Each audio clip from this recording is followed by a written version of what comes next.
Alright folkens, vi har en ny fantastisk video vi skal reacte til. Videoen er for en creator som heter Bigfrye. Videoen heter Call of Duty has lost its identity. Let's check it out. I don't know if you guys have noticed, but Call of Duty is in the middle of an existential crisis. Jo, det er merker. Og det tror jeg har vært ganske lenge nå. Their community has been up in arms for years, but haven't had anywhere else to look in the AAA space to give them that FPS fix they so greatly desire. But wait, what's that over there? Oh! Battlefield. What's up, motherfucker?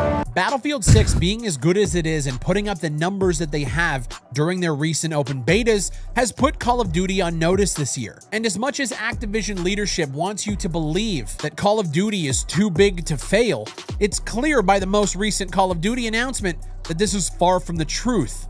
Jeg tror de var litt cocky da når de la ut den bloggen.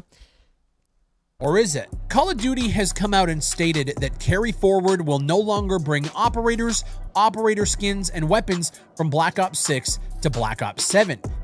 Og tenk at de faktisk gikk tilbake igjen på det etter all hate. For de som ikke vet det, planen var at Carry Forward skulle gå inn i Black Ops 7.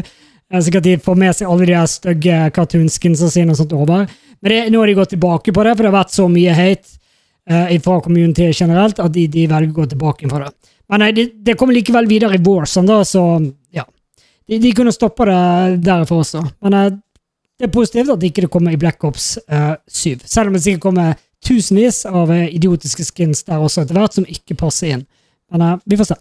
Game needs to feel authentic to Call of Duty and its setting. So brave, so stunning, guys. The last time this was said was, oh, wait, it was last year with Black Ops 6. At this point, they could probably just copy last year's blog post, put them out there, and you wouldn't even notice as people parade. Ok, de gjorde det samme sist. Jeg trodde det var Carry Forward sist. Nei, det var kanskje ikke det. Nei, det var for 2 til, må det var for 3. Ok. On social media yelling, W change! They're finally listening to the community! The only thing carrying forward this year is Activision's bullshit. Det er alltid det med en gang de gjør en liten ting, så alle, endelig så hører de på communityet. Men de gjør ikke det. De lurer oss. The only thing Call of Duty is listening for is the sound of your gold galleons clanging around in your gold pouches as you line up to be fed yet another AI-generated abomination on their store page for $20. And remember to buy the Black Cell. It's worth it, trust me. I mean, seriously, the fucking magazine is upside down. Se magasinet. Se magasinet. De må jo være fuckings blind. Det er helt sykt. In your official patch notes graphics. You're a billion-dollar studio, and this graphic most likely had to pass through several employees who apparently think bullets load directly from the floor. Now, that's just low-hanging fruit I wanted to slide in there because it just fucking irks me. We really should be talking about the fact that every year Call of Duty decides to reinvent movement like they're building the wheel for the first time. Slide canceling, bunny hopping, tactical sprint, you name it. And every year, half the community learns to exploit it while the other half just hates it. Call of Duty can't figure out if it wants to be that boots-on-the-ground shooter or Titanfall light. Wait, was that Bobby Draper from The Expanse? Fuck.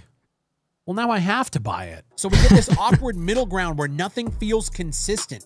Pick a lane, guys, because right now you're swerving all over the fucking road. And with the introduction of wall bouncing with Black Ops 7, it's just adding to everybody's frustrations. If this game released 5 or 6 years ago, I don't think people would be upset. But I think it's just compounding on people's frustrations that yet another year, it feels like you guys are going against what the community has been asking for. Which brings me to the elephant in the room, and I'm not talking about me. I'm talking about skill-based matchmaking. Nothing says fun Friday night with the boys quite like being thrown into a CDL sweat lobby after a long day of work. Call of Duty has somehow turned casual matchmaking into ranked play without telling you, and the result is half the community sweating bullets while the other half just uninstalls the fucking game like I did. The franchise used to be about dropping in, having fun, maybe hitting a sick clip for a montage pretending you're in FaZe Clan while you throw Linkin Park in the background of a shitty 480p video on YouTube. Now it's about breaking your controller over the dude with a 5.0 KD, slide canceling around every corner. Great job, guys. You took a casual shooter and you turned it into a part-time job. And the thing is the community... Og det er ikke bare det. Skill-based matchmaking er en ting. Og møter ikke du de svetteste av de svetteste hver eneste runde, så er det cheaters. Den kombinasjonen der, det er... Man skal være i toppform, skal man orke det. Community has been complaining about skill-based matchmaking for years. We remember the old days where sometimes you would just log in and get your fucking ass handed to you. And then the next game, it was really good. And if you did really well in that game, the next game wasn't indicative of how you performed in the game prior. We felt it in the Battlefield 6 open betas. Skill-based matchmaking doesn't exist in Battlefield the way that it does in Call of Duty. And we felt it. There were some games where we'd get our asses kicked. We jump into the next one. We do really well. I would be the top. Det er akkurat det man gjør. Men hvis man for eksempel har testet Battlefield, eller var med i betaen og testet det, man merker det veldig godt. Sant? Det er noen runder så er det ekstremt sweaty, men så plutselig får du runder der det absolutt ikke er sweaty i det hele tatt. Men det gir deg i hvert fall en balanse. Sånn som skill-based matchmaking i COD nå, og Warzone. Det er hver runde. Det er jævlig hver runde. Så er det på en måte en oppoverbakke. Og det er helt greit i ranked mode, for eksempel. Hvis du bare skal inn og ta noen runder, ta en casual, kanskje ikke du gidder varme opp en gang, så er det rett og slett ikke noe gøy. Og i hvert fall ikke når det er hver eneste gang. Så skill-based matchmaking sucks. Jeg støtter at det må være noe form for skill-based matchmaking der, men ikke sånn som den er skrudd opp, og blitt skrudd opp siste året. Det er engineer on my team, we're healing tanks, we're getting capture points, and then the next game, it's not like we felt punished for doing good in the game previous, and it felt awesome, and it basically just stamped everything that we have been complaining about for the past decade with Call of Duty. And that's just the gameplay gripes that I have with the franchise. That's not even going into the over-the-top microtransaction monetization. 20 bucks for a skin, 30 for a bundle, black cell cost this. Oh yeah, we have an event pass that costs $12. All these skins wrap... Det er faktisk nesten... Altså, black cell er en ting. Men det verste når det først kommer et in-game-event, og så er det faen meg låst bak en betalingsmur det også. Eller som regel er det låst bak Black Cell, så er det for så vidt det samme.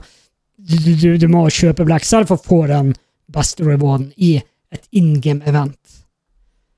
Det er kvalmt. Men tydeligvis synes folk det er veldig bra, for at folk kjøper det. Hadde ikke folk kjøpt det, så hadde ikke de fortsatt med det. With neon colors and anime decals. Remember when a map pack cost like 15 bucks and it actually gave you new content? Now they'll charge you more than that for a gun blueprint that makes your M4 glow in the fucking dark. And people wonder why the franchise is creatively bankrupt. It's because they're too busy counting the dollars they're making off of digital trinkets and not as much focusing on the core game itself. As a game developer myself who is working with a very, very small team and a very small budget, it genuinely impressed me that Call of Duty and all of these studios were able to push out a game every single year. The manpower and the organization that would take to do is something I can't even wrap my head around. They are as well-oiled a machine as humanly possible, but now everybody is starting to see the cracks form with that machine. And now we're going back-to-back with Black Ops, the same we did with Modern Warfare 3. Do you guys remember the campaign for Modern Warfare 3? It was fucking dog shit. Quality suffers, innovation suffers, but hey, the shareholders are so happy. At the end of the day, a lot of it comes down to burnout. This is franchise fatigue at its all-time high. Yearly releases, overlapping Warzone updates, endless microtransactions.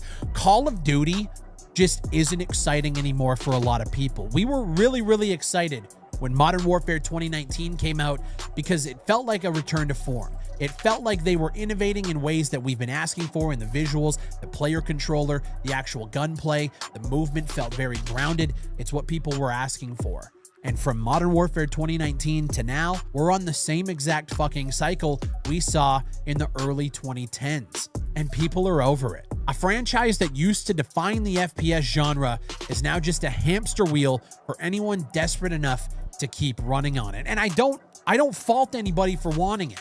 We grew up playing Call of Duty. I remember the first time I booted up Modern Warfare. It was game-changing. And then when I look around at all of the franchises that I grew up playing that have fallen to the wayside, I can't help but feel a little bit jealous of the Call of Duty community. I wish we had SOCOM back. I wish we had Killzone and Resistance and Warhawk and all of these games that I grew up playing that just, I felt like they didn't get a fair shake because at the end of the day, they all wanted Call of Duty dollars. Seeing what Call of Duty has become makes me glad that I got to experience these games at the time that I did, and they didn't overstay their welcome. And even though we have mainstream media journalists like GameSpot writing stuff like this, Battlefield 6 looks great, but it won't beat Call of Duty this year. The one thing all of these fucking journalists don't realize is that it doesn't have to beat Call of Duty this year. It just has to take a big enough chunk of that pie to make sure Call of Duty doesn't beat Call of Duty this year. Because that is all Call of Duty cares about. More money, more player retention, more player engagement, more eyes on the store page, more of your time. It wants all of the market share, and for quite a few years now, it's had it through failed Battlefield projects and through failed Halo projects. De har hatt det vanvittig fint, og det nok mye grunn til at de har slekket så mye som de har. De har ingen grunn til hvorfor investere i noe mer når det likevel innkommen så bra som det, og det ingen konkurranse. Through the shutting down of multiple Sony IPs, there is one franchise that we grew up playing that is still going strong today in the FPS space, and that's Call of Duty, at least in the eyes of their shareholders, which is all they truly give a shit about nowadays. But unfortunately for Activision, where it counts this year, Call of Duty won't die, Call of Duty won't sell as many copies as they have in the past, which means Call of Duty will fail. The truth is, Black Ops 7 is going to be a major turning point for the game and the franchise, and while I think the statement that Call of Duty is too big to fail is actually true, Call of Duty has completely lost its identity. And this is coming from someone who, over the past several years, has tried my hardest to give them the benefit of the doubt. I really enjoyed moments of Warzone, moments of the multiplayer, and a few of the campaigns, but it's clear to me that the community is quickly approaching their breaking point. And for the casual audience that doesn't necessarily get into these online discussions, and they simply just log on for a night with the boys, if those guys choose to put their time in on another franchise this year, Call of Duty is going to have to make some impactful changes to the way they handle business. Or their marketing teams are going to have to work overtime to make sure the next Modern Warfare title looks like a return to form, at least until Season 1, when you'll see Captain Price going head-to-head against Hank Hill and Ronald fucking McDonald. Ok, det var den videoen. Jeg synes den var ganske bra. Jeg enig i veldig mye av det han sier, men jeg føler også at han ikke tok opp de viktigste tingene. Han tok opp en veldig viktig ting, og det var skill-based matchmaking. Men det er en del andre ting da, som jeg føler er det verste da. Altså for min del så kan det godt hende jeg kommer til å synes at Black Ops 7 multiplayer-storyen er gøy. Det kan fort være. Men det er andre ting som kommer til å ødelegge det for min del. Og det er skill-based matchmaking, cheaters, elendige servere, dårlig nettkode, you name it. Vi ses i en annen video, folkens. Ha det bra!